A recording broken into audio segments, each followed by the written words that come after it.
Welcome to day 2 of Truth and Reconciliation Week. My name is Brenda Gunn. I am the Academic and Research Director at the National Center for Truth and Reconciliation.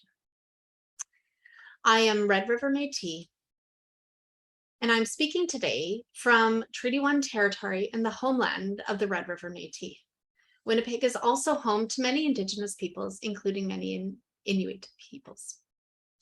Today, I'm very excited to be here with Carey Newman, who is the creator and visionary behind the powerful art installation, The Witness Blanket, made with over 800 items collected from Indian residential school survivors and the former residential school buildings. Carey, whose traditional name is Hailth Kingame, is a multidisciplinary Indigenous artist, master carver, filmmaker, author, mentor, and public speaker. Through his father, he is Kwakwakiwak and Coast Salish from Chiam of the Stolo Nation along the Upper Fraser Valley.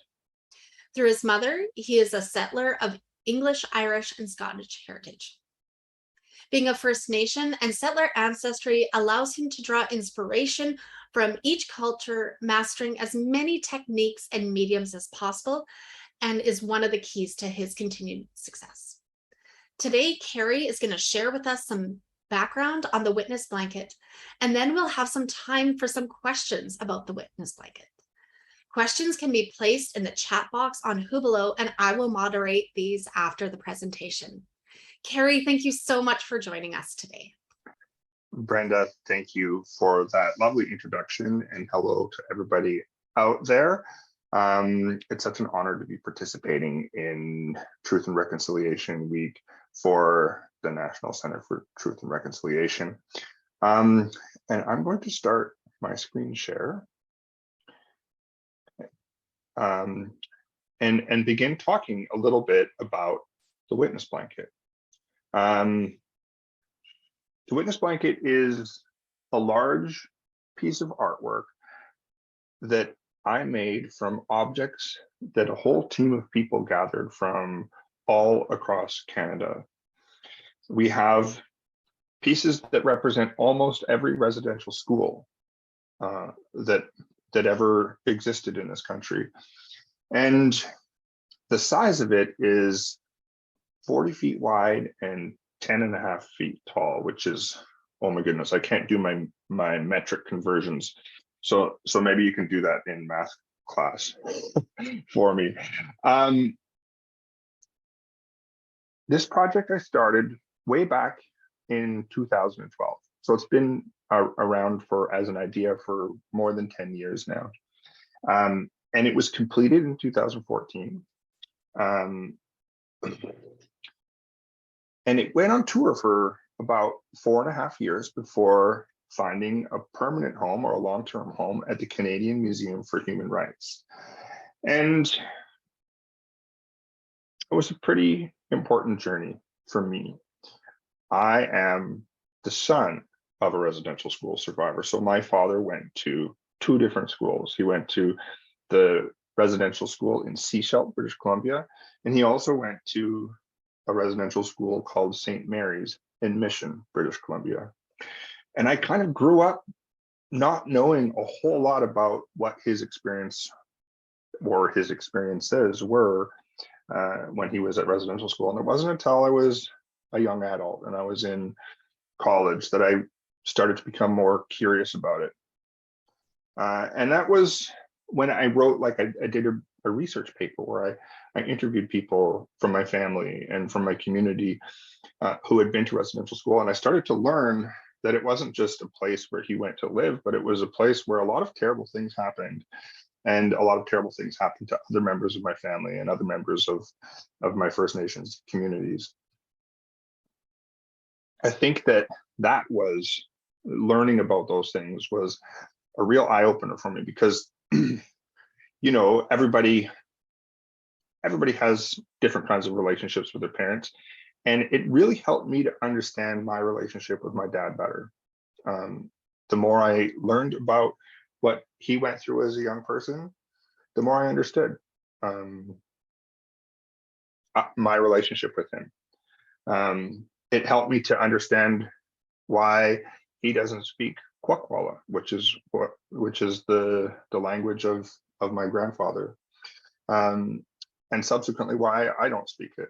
So I like to think about those things when we're doing truth and reconciliation conversations, because if we spend all of our time only thinking about the things in the past, then we don't necessarily think about how those things still affect us today. And maybe that brings me to my final point about introducing the blanket, and that is that I was inspired to make this work by my dad.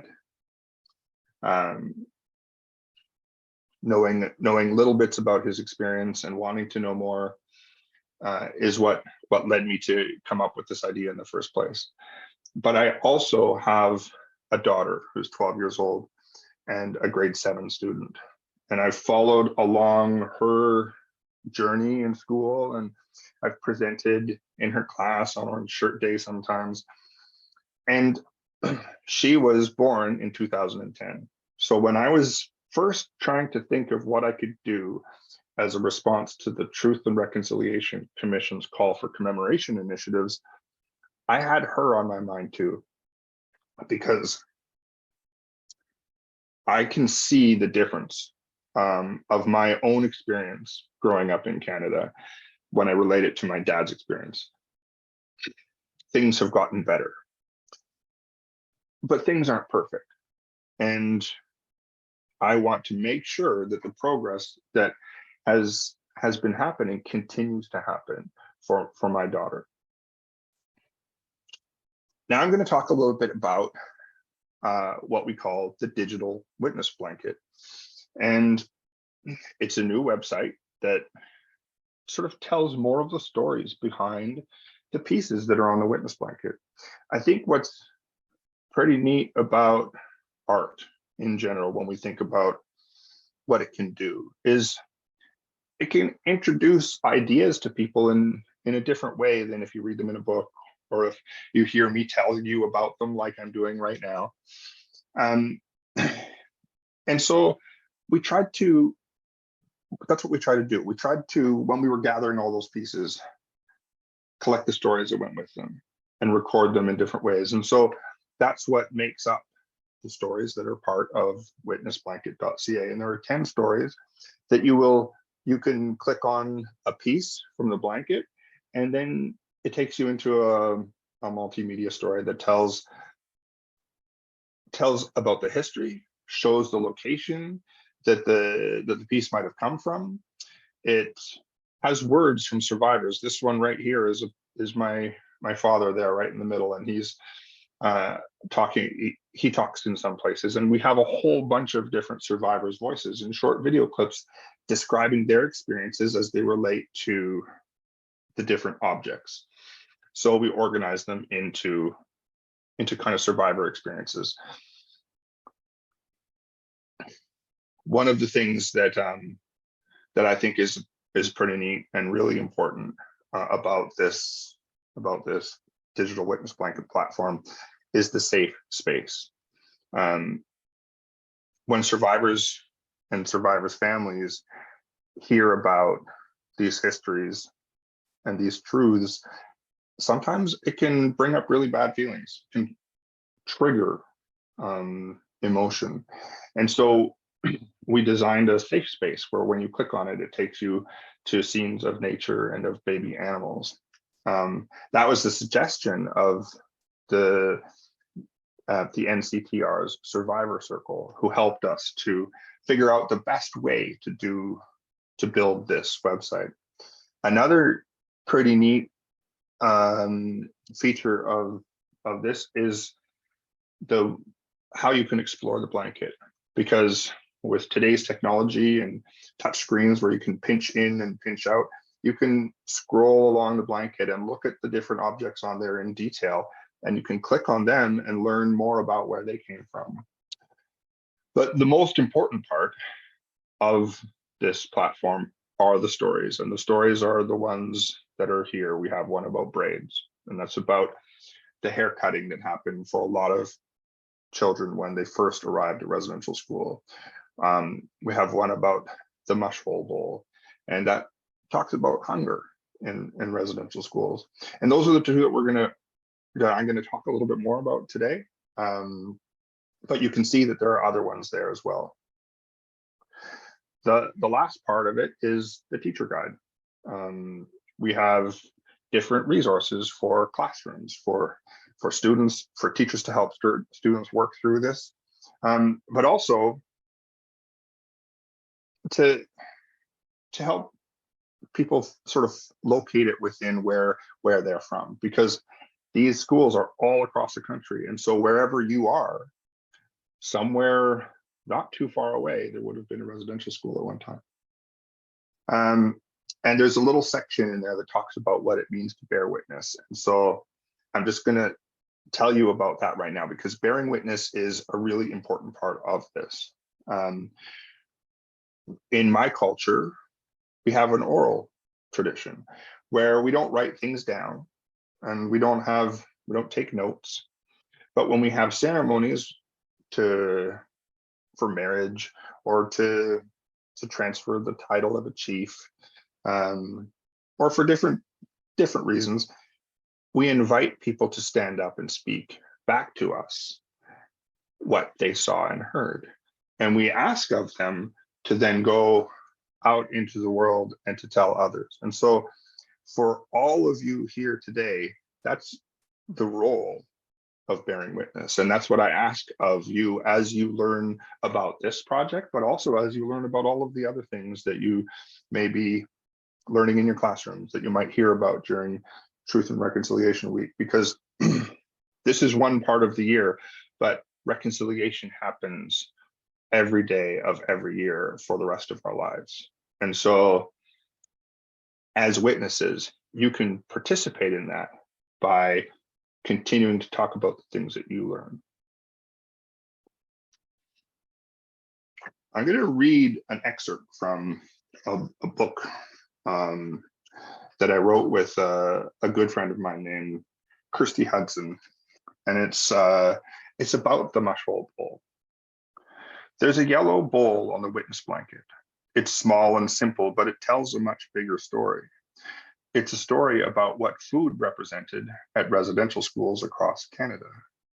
Not just the quality of the meals that was served, but in many cases, whether there was even enough food to go around.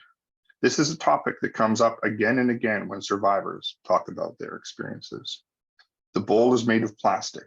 It comes from a residential school called the Mohawk Institute in Brantford, Ontario. Students who went there call it a mushroll bowl. Mush is a type of thick porridge that was regularly served to students. And because of how often it was served, mushroll became the nickname of the school. Food was a big part of our daily lives. Many associate the smell of particular food with memories of people, places, or experiences we've had. The students who went to residential schools across Canada are no different. I have my own memories of food that are connected to my dad's experience at residential school.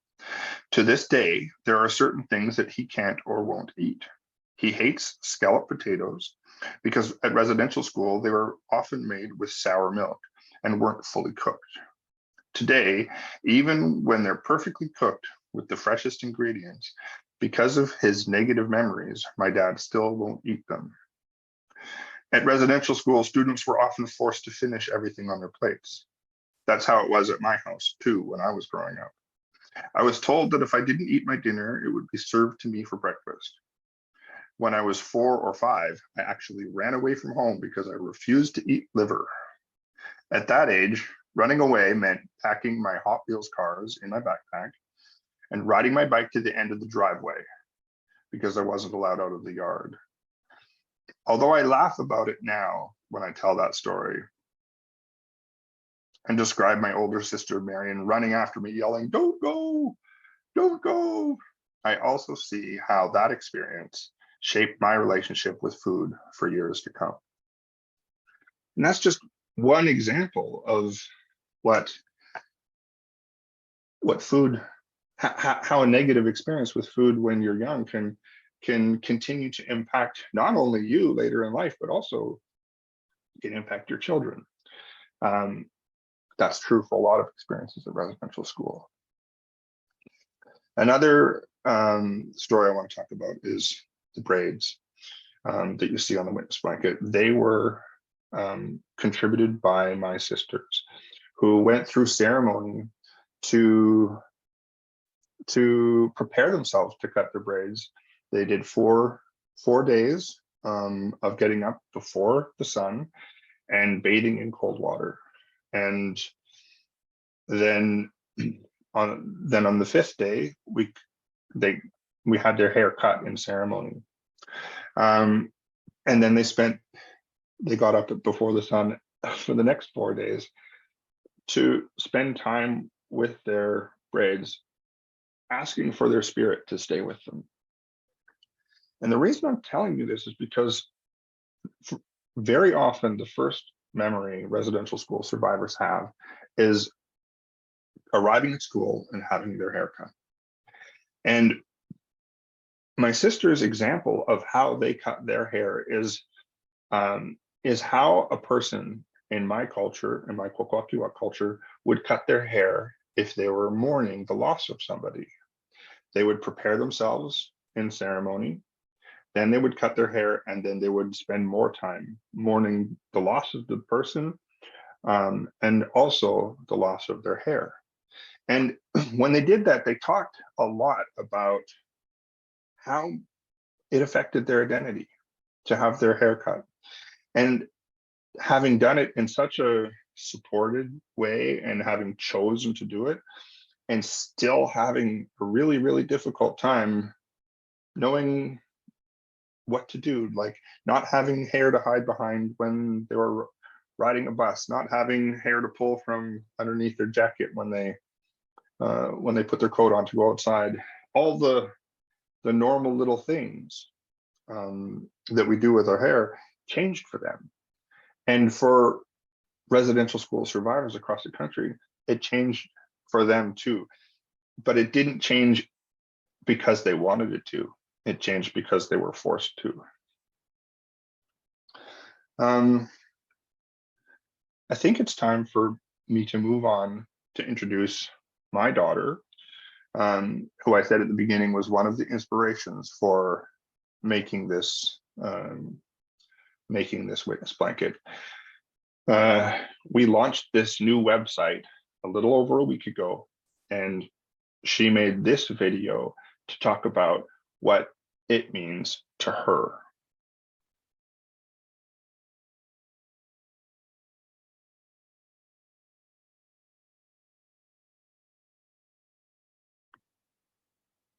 I'm just optimizing for video clips so we can all hear properly. And there we go.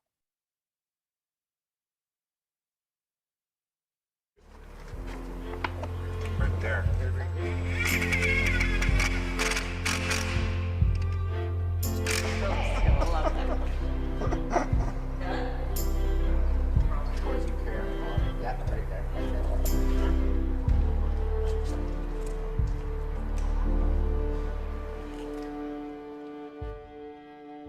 I learned a lot growing up around the witness blanket, and then I learned more in school.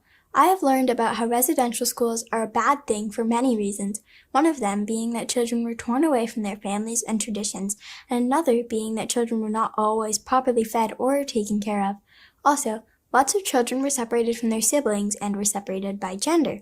Something that affects me today is that my umbo, grandpa, wasn't allowed to speak Kwakwala. Because of that, he couldn't teach my dad, and now I don't speak it either. The same is true for many Indigenous people in this country. I think that the stories on witnessblanket.ca with videos, text, and images will help teachers by making it so they don't have to find so many links just to get enough material for one lesson. Usually, I have to keep going back to the homepage to click different links, but with this website, it has so much information and so many stories from lots of different survivors. Now we will be able to learn more from one place.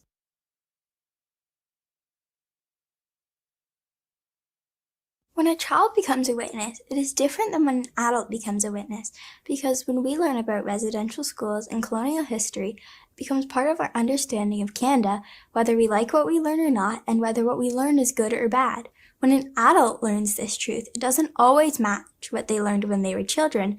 I know that even when I know deep down something is true, if it is different from what I believe, I still argue against it because I don't like to be corrected. I think that some adults act the same way. When a child learns about residential school history, we are learning about it for the first time, or learning more about something that we already knew. It makes it easier for us to accept. My generation will also be around for a long time to come, so we will be able to pass what we learn further into the future. This is important because we all need to learn about the mistakes made in the past to make sure it never happens again.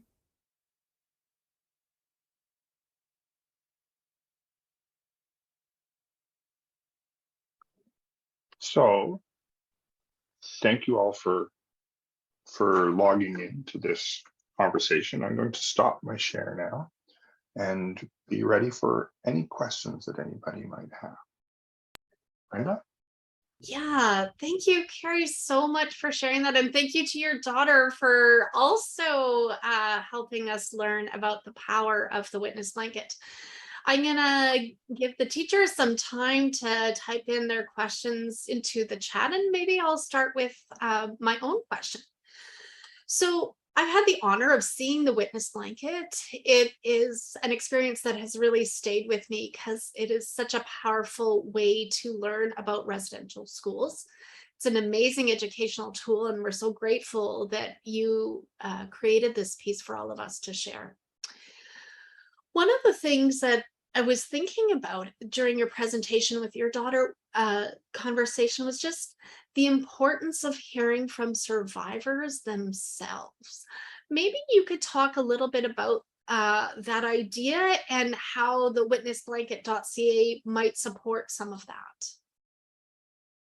That was the real focus when we were figuring out how to build this this digital version of the witness blanket. Because you're right, you're absolutely right. For us to really understand what these things mean, hearing directly from survivors is critical. And when we were out there gathering the pieces for the witness blanket, we had the good fortune of having a film crew that came along a lot of the time. And so when we would sit down and have conversations with survivors, when they agreed to it, we were recording them. And so we made that a real focus as you read through each of those stories, to make sure that we're quoting survivors and we're using the video that we have, or sharing the video that we have of them talking about those different experiences, so that even if you can't have somebody come to your classroom or come to your company or come to your event, you can hear from survivors still. Yeah, thank you. The questions are pouring in. I'm going to start peppering you with them so we can get through as many as possible.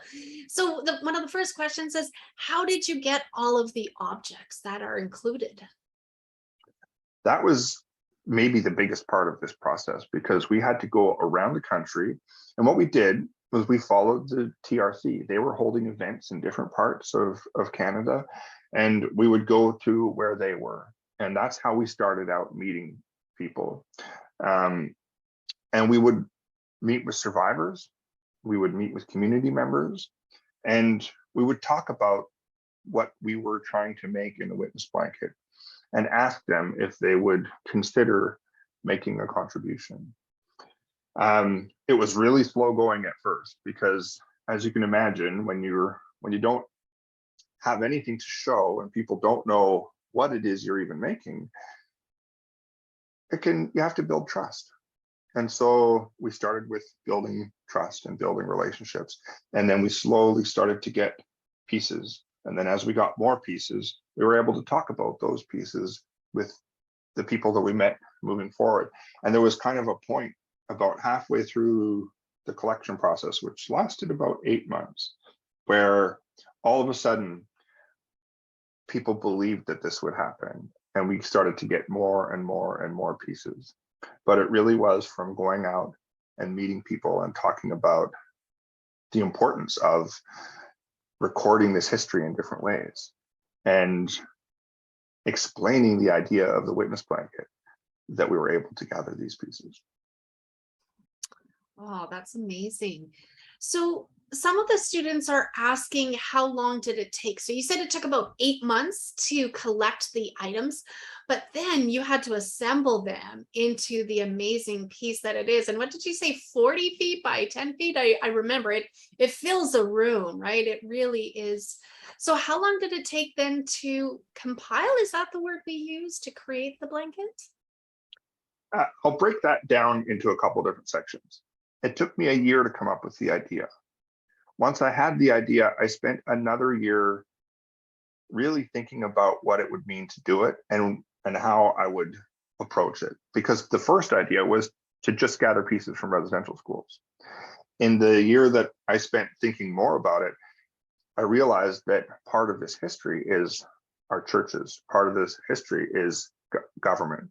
And so I realized that we had to get pieces from them too, because those buildings also witnessed the decisions that were made that led to residential schools. So that was about a 2-year process. Then we got the go-ahead and we started the collection process. And we started that in maybe February of 2013. And we gathered pieces all around that year. And while the team was gathering pieces, I was spending time thinking about how to fit them all together.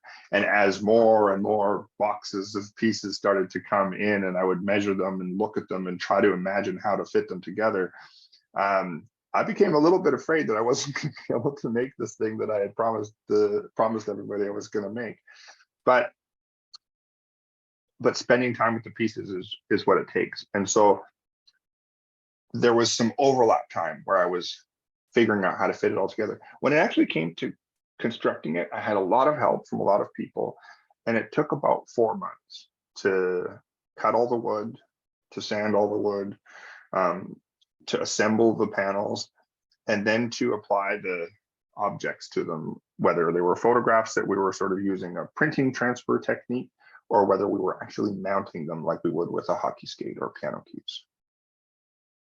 So in total, 3 years, but Wow. it was just over a year of time that we spent gathering and making the blanket itself.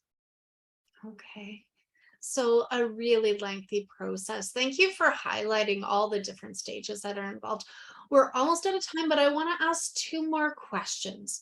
One is, where is the witness blanket physically located if students were wanting to try to go with their class or their families? And then the second one, someone is asking a little bit more about bearing witness and wants to know, do you have ideas on how they can spread awareness about this project? So the first question, the original blanket is currently in the Museum de Civilisation in Quebec. And it's there until February of 2023. And then we have 2 touring replicas. One is out here somewhere in British Columbia, and the other one is in Columbus, Ohio. So if anybody gets down to Columbus, Ohio, you can see it there. You can also see it online at witnessblanket.ca. So those are the places that you can go and see it. As for how to continue to bear witness, talk about it with your parents, talk about it with your friends. All of these different things that I've been explaining, the book, we have a film documentary, we have these replicas that are traveling, we have this witnessblanket.ca, and we're making a virtual reality version of the witness blanket where we've 3D scanned it and people will be able to see it from inside goggles. All of those projects have come from people stepping forward and saying, how can I help? What can I do? And so that's brought forward the Canadian Museum for Human Rights, who have been helping with this. It brought forward TELUS, who helped to finance all of these different projects. And so I think that that's the best thing you can do is to first talk about it. But then if you want to do something more and start to imagine how you might be able to participate in some way, maybe even by making art on your own. Thank you.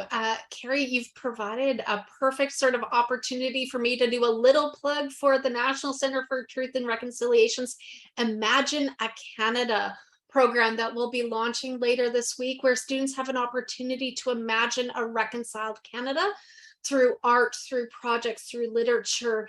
And so there's keep an eye out for more information on that. But unfortunately, our time has come to an end today. I want to thank you for taking the time, for making this amazing piece of art, spending some time answering some questions from the students today.